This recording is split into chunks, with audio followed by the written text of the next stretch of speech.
Hello guys, welcome back to humanities with me. तो आज हम कोई चैप्टर नहीं करने वाले हैं। आज मैं आपको एक रोड मैप बताने वाली हूँ फॉर क्लास 11। और ये बस क्लास 11 के लिए है, मैं नहीं बोलूँगी। ये 9, 10, 11 कोई भी फॉलो कर सकते हैं। ये बेसिकली है how to start your classes. Okay, I know आप बोल सकते होंगे कि आप इतना लेट वीडियो अपलोड कर रहे हैं, हमने तो स्टार्ट कर दिया। आई नो आपने स्टार्ट कर दिया है, आप सीबीएसई बोर्ड से होंगे and is basically for class 11। मैंने स्पेशली ये क्लास 11 के लिए वीडियो बना है। आप सीबीएसई से होंगे but this channel is basically for Assam board, ठीक है। और आसाम बोर्ड का अभी तक शुरू नहीं हुआ है, तो इसलिए ये वीडियो मैं अभी अपलोड कर रही हूँ। अगर आपने सीबीएसई का भी नहीं स्टार्ट किया है तो आप ये देख सकते हो।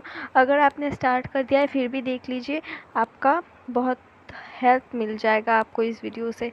तो चलिए आज का वीडियो शुरू करते हैं। तो देखिए, आप स्कूल जाते हो तो जैसे कि दूसरे यूट्यूबर बोलते हैं स्कूल मत जाओ अगर स्कूल में जो आप पढ़ाते हैं आप समझते नहीं हो। बट मैं नहीं बोलूँगी ये, क्योंकि आपको 75% चाहिए अटेंडेंस। और ये नहीं बोलने वाली कि 75 जो अटेंडेंस है ये फालतू में वो लोग बोल देते हैं, ये नहीं, वो कोई इम्पोर्टेंट नहीं है। ये है इम्पोर्टेंट, बट एक टाइम में जाके ये इम्पोर्टेंट नहीं भी है, क्योंकि अगर आपका 75% नहीं भी हुआ तो आपको एग्ज़ाम देने देंगे वो। बट पहले आपको आपके पेरेंट्स को बुला के आपके नाम का कंप्लेंट जाएगा, उनको 2 बातें सुनाना पड़ेगा, उनको वो लोग सुनाएंगे, फिर जाके आपका 75% मिलेगा, ठीक है ना। तो इससे अच्छा है आप जाइए स्कूल में, मैं आपको बोलती हूँ आपको क्या करना है। Okay, next is coaching. तो कोचिंग में अगर आपको समझ नहीं आ रहा है जो पढ़ा रहे तो just leave that coaching centre, क्योंकि कोचिंग सेंटर तो बिना मुफ्त के नहीं पढ़ा रहे, पैसा जा रहा है आपका, टाइम जा रहा है आपका। मैं नहीं बोलूँगी कि पैसा इम्पोर्टेंट नहीं है, टाइम इम्पोर्टेंट है, दोनों ही इम्पोर्टेंट है बराबर के। टाइम थोड़ा ज़्यादा इम्पोर्टेंट हो सकता है बट पैसा भी है, क्योंकि आपके पापा मम्मी पैसा मेहनत से अर्न कर रहे हैं ना, तो पैसा भी इम्पोर्टेंट है। अगर आपको जो कोचिंग सेंटर में आप जा रहे हो उससे कुछ भी समझ नहीं आ रहा तो इसको छोड़ दीजिए और सेल्फ स्टडी पे ध्यान दीजिए। अगर आप सेल्फ स्टडी करते हो बट आपको कोचिंग की नीड है तो आप दूसरा कोचिंग सेंटर ज्वाइन कीजिए, बट जिसमें आपको समझ नहीं आ रहा उसे छोड़ दीजिए। या फिर आपके पास बहुत ही ज़्यादा अच्छा जो प्लेटफॉर्म है यूट्यूब, तो आप यूट्यूब से देख सकते हैं। यूट्यूब में बहुत सारे फ्री लेक्चर्स है, यूट्यूब में तो सारे ही फ्री लेक्चर्स है। अगर आप कोई लाइक पीडब्ल्यू या फिर वेदांतु लेते हो तब आपको जाके उसका फ़ीस देना पड़ता है। अगर आप यूट्यूब से देखते हो ऑब्वियसली इट्स फ्री, आप यूट्यूब से देख सकते हो। बेकार में कोचिंग में पैसा देके it's not worth it for me. Okay, next है सेल्फ स्टडी, और मैं इसको सबसे ज़्यादा इम्पोर्टेंट मानती हूँ। मैं ही नहीं, सबको ही मानना चाहिए, क्योंकि अगर आप सेल्फ स्टडी नहीं करेंगे, आप कोचिंग में जाते हो, आप स्कूल में जाते हो, कोई फ़ायदा नहीं होगा। आपने क्या सीखा इधर से, आपको कैसे पता चलेगा अगर आपने सेल्फ स्टडी नहीं किया। आपको सेल्फ स्टडी करना चाहिए। ओके, अगर आप दिन में 5 घंटे पढ़ते हो स्कूल और कोचिंग करने के बाद, सेल्फ स्टडी की बात कर रही हूँ बस। ओके, सेल्फ स्टडी के लिए आज आप 5 घंटे निकालते हो तो कीजिए, आपका होमवर्क हो जाएगा, कॉलेज का हो जाएगा, स्कूल का हो जाएगा, कोचिंग सेंटर का हो जाएगा, सब कुछ हो जाएगा। फिर भी आपका टाइम बाकी रहेगा, आप सेल्फ स्टडी कर सकते हो, आप रिवाइज कर सकते हो, आप सब कुछ कर सकते हो, ठीक है ना। तो सेल्फ स्टडी को इग्नोर मत कीजिए आप। स्कूल या कॉलेज या फिर कोचिंग सेंटर को ज़्यादा इम्पोर्टेंट देके सेल्फ स्टडी को नेगलेक्ट मत कीजिएगा। सेल्फ स्टडी ही आपको ज़्यादा काम में आएगा बाद में, ठीक है। स्कूल और कॉलेज में आपको पढ़ाएंगे बट आपको सीखना है सेल्फ स्टडी से ही, वो लोग आपको सिखा के नहीं देने वाले पूरा तरीके से, ठीक है ना। तो सेल्फ स्टडी को इम्पोर्टेंस दो, सेल्फ स्टडी करो अच्छे से। एंड अगर आपको सेल्फ स्टडी के लिए अलग से वीडियो चाहिए तो आप मुझे कमेंट में बता दीजिएगा। मैं आपके लिए सेल्फ स्टडी के लिए एक पर्टिकुलर वीडियो ले आऊँगी, कैसे आपको सेल्फ स्टडी करना है, क्या करना है। ओके, नेक्स्ट है डोंट अंडरएस्टिमेट क्लास 11th। ये ज़रा अच्छे से समझिएगा। जो आपके सो कॉल्ड लोग हैं, तो वो लोग क्या बोलते हैं कि जो क्लास 11th है वो ज़्यादा इम्पोर्टेंट नहीं है।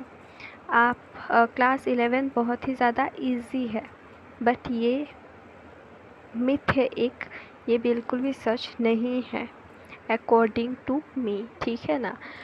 जब आपका रिज़ल्ट आएगा, आपके मार्क्स पूछे जाएंगे, आपके रिश्तेदार हो या जो लोग आपको बोलेंगे कि क्लास 11th इतना इम्पोर्टेंट नहीं है, इतना प्रायोरिटी मत दो क्लास 11th को, बहुत ही ज़्यादा ईजी है आपका, आप बहुत ही अच्छे से पास हो जाओगे। बट जब आपका मार्क्स आएगा और आपका मार्क्स कम होगा, अच्छा नहीं होगा, तब वही लोग बोलेंगे कि तुम्हारा मार्क्स कहाँ है, क्लास 11th ईजी है, ये फिर से बोलेंगे। बट ये नहीं बोलने वाले कि क्लास 11th इम्पोर्टेंट नहीं है, ठीक है ना। तो ये जो लोग हैं, जो लोग बोलते हैं क्लास 11th इम्पोर्टेंट नहीं है, उनके बात को मत सुनो और क्लास 11 ठीक से पढ़ लो, ठीक है ना। नेक्स्ट है बी अटेंटिव इन क्लास या फिर कोचिंग। अगर आप स्कूल जाते हो, कॉलेज जाते हो, अगर आपको उस क्लास में समझ आ रहा है, ऐसा तो नहीं होगा कि स्कूल में सब जितना भी क्लास हो रहा है आपको एक भी समझ नहीं आ रहा, ऐसा तो नहीं होगा ना। आपको एक दो समझ तो आएगा ना। तो वो क्लासेस अच्छे से समझिए, बेकार में फालतूगिरी मत कीजिए कि हाँ हम जाके घर में यूट्यूब पे देख लेंगे, कोचिंग में करवा देंगे। कोचिंग में कितना करवा लेंगे, कोचिंग में करवाएंगे मानती हूँ, पर जैसे स्कूल में होगा वैसे नहीं होगा ना। कोचिंग अगर स्कूल में 50 बच्चे होते हैं, कोचिंग में होंगे 25, ठीक है ना। तो कोचिंग में इतना नहीं होता जितना स्कूल में क्लास में आपको आपका मन लगेगा पढ़ने में। बट अगर आप अपने दोस्तों के साथ फालतूगिरी करते हो तो सॉरी टू से आपका मन नहीं लगने वाला, ठीक है ना। और कोचिंग में जाते हो तो अगर समझ आ रहा है तो अच्छे से समझिए, पढ़िए, बी अटेंटिव, या फिर जस्ट छोड़ के जाओ, ओके ना। Next is make notes in classes. अगर आप कोचिंग में जा रहे हो, आप स्कूल में जा रहे हो, कॉलेज में जा रहे हो, तभी के तभी जो नोट्स लिखा रहे हैं वो उतार डालो। ऐसा नहीं है कि रफ में अभी उतारोगे और बाद में जाके आप एक अच्छे कॉपी में सुंदर हैंडराइटिंग में उतारोगे, ठीक है ना। ऐसा बिल्कुल भी नहीं करना है आपको, एक ही बार में अच्छे से उतारना है। क्लास में आपको रफ में उतारना है, घर पे आके सुंदर से उतारना है, नहीं करना है। ये जो मूर्ख लोग हैं वो लोग करते हैं, आपको नहीं करना है। जो एक बार लिख रहे हैं वो ही लिखना है, बार बार आके नहीं करना है। ये सब आपका टाइम का वेस्टेज है। आप उस टाइम में आप सेल्फ स्टडी भी कर सकते हो, ठीक है ना। और क्योंकि जो नोट्स आप बनाओगे वो नोट्स किसको पढ़ना है, आपको ही पढ़ना है, किसी दूसरे को आकर नहीं पढ़ना है। जो हैंडराइटिंग लिखोगे आप, वो आपको बस समझ आना चाहिए। आपको समझ आ रहा है तो हो गया काम, और बाकी लोग जाए बाहर में, ओके ना। नेक्स्ट है mark the important point in your book. जो इम्पोर्टेंट पॉइंट्स होते हैं वो आपके बुक में ही मार्क कर डालो।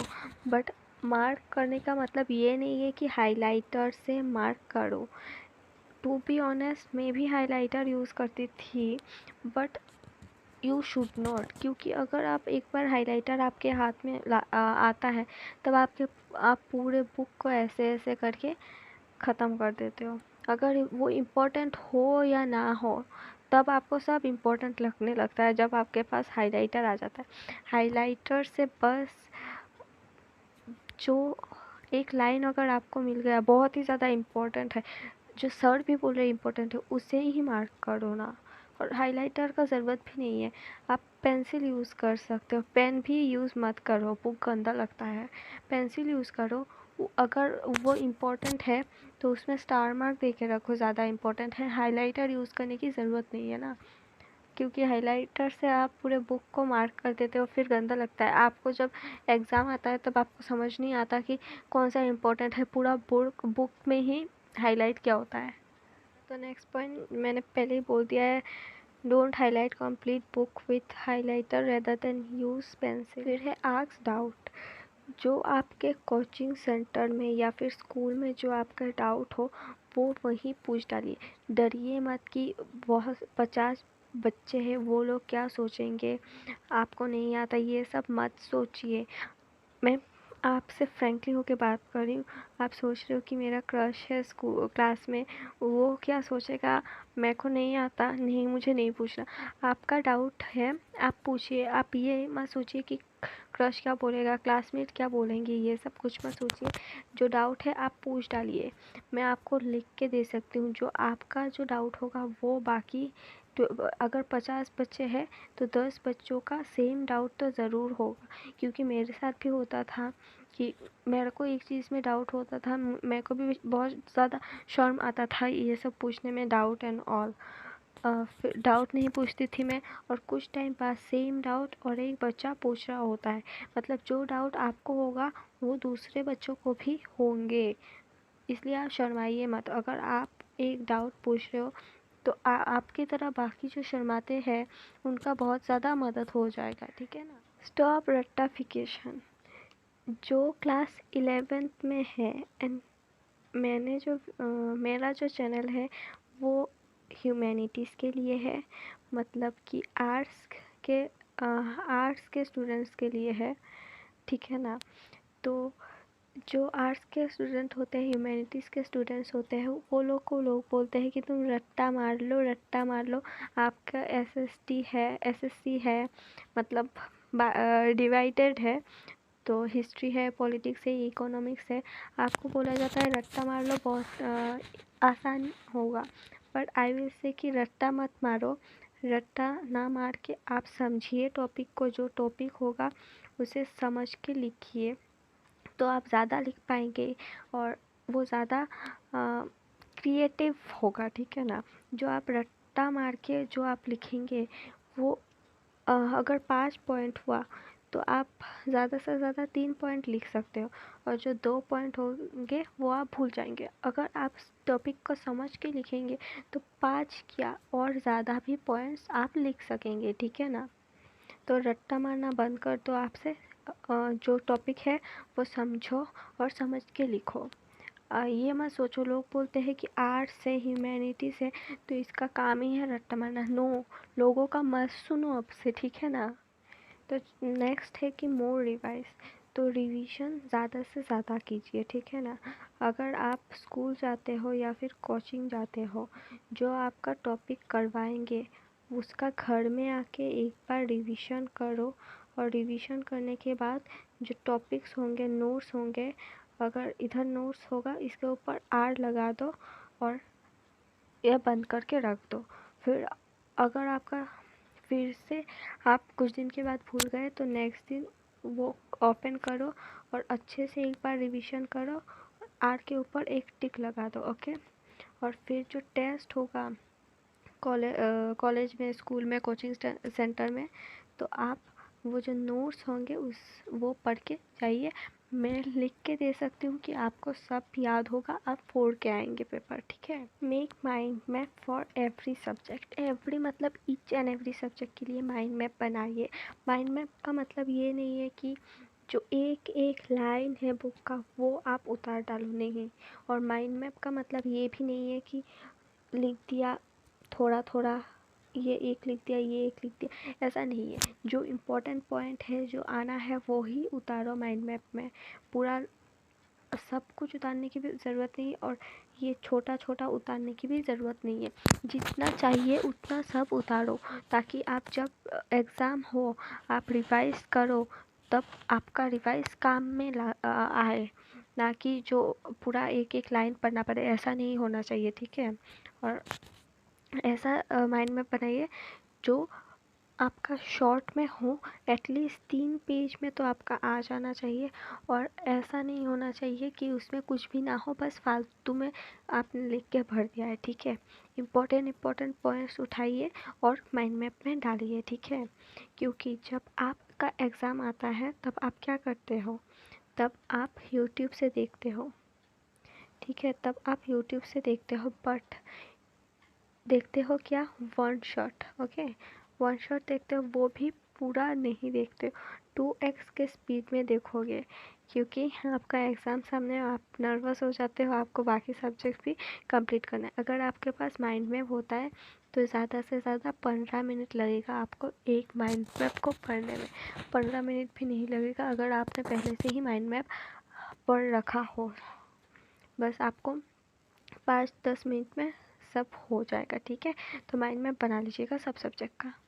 तो हाँ, ये लास्ट है, don't use phone for reading या फिर making notes, make your own notes with pen या पेपर, अवॉइड डिजिटल नोट्स जो होते हैं ना बहुत सारे।